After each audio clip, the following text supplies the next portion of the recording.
Salut à tous, c'est Snacky et j'ai un nouveau pop socket. Et comme tu peux le voir, il est plutôt cool. Mais bref, je t'ai déjà fait une vidéo sur le pop socket, alors quel est l'intérêt d'en refaire une? Tout simplement parce que celui-là est un pop socket officiel. Mon fake pop socket est un adhésif que tu collais point et après tu ne pouvais plus le retirer. Alors que ce pop socket est posé sur un iPhone 6 alors que de base il devrait être posé sur mon X. Je pensais que les vrais pop sockets avaient une ventouse qui faisait que tu pouvais les coller et les décoller et en fait non. Ils ont même fait bien mieux qu'une ventouse. Ils ont fait un gel qui se colle et se décolle sur pratiquement toutes les surfaces une centaine de fois. Et je trouve ça génial. C'est tout con en fait, mais par exemple si t'as mal collé ton pop socket, tu peux le déplacer par la suite. Au moins le truc cool c'est qu'à chaque fois que tu décolles ton pop socket, le gel ne laisse pas de traces. Même si le gel ne laisse pas de traces, le pop socket une fois qu'il est collé, il colle quand même bien et du coup sur ma vitre arrière de protection, quand je l'enlève, ça laisse une bulle. Mais sinon en quoi ça sert un pop socket? Tu peux t'en servir comme moi pour avoir une meilleure prise sur ton téléphone et ne pas le laisser tomber. Pour par exemple les gens qui sont encore sur du filaire pour éviter d'enrouler tes écouteurs autour de l'écran et enrouler autour du pop socket et ensuite avoir l'écran libre, ou alors comme un support pour regarder des vidéos YouTube. Alors je te le dis tout de suite, cet objet c'est pas un objet essentiel mais c'est un objet dont je me sers et que j'aime avoir sur mon iPhone. Un pop socket peut se plier tout comme se déplier. Une fois plié, certes ça laisse toujours une épaisseur à ton iPhone mais à force c'est pas gênant. Mon iPhone X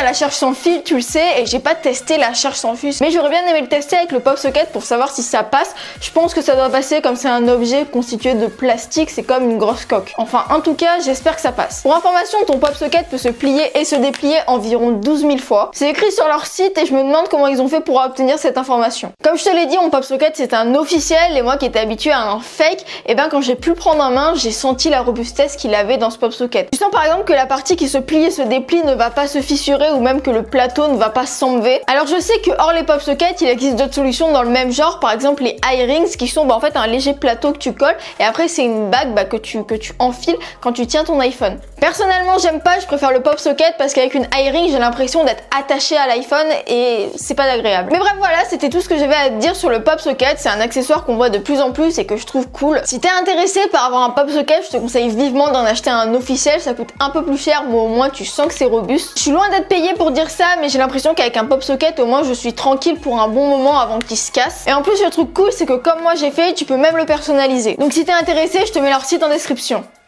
T'es sûr t'es pas payé? Oui, j'en suis sûre. Bref, je te remercie d'avoir vu cette vidéo jusqu'à la fin. J'espère que tu l'auras aimé. Donne-moi ton avis en commentaire. En tout cas, je te dis à la prochaine. C'était Snacky et n'oublie pas, stay yourself.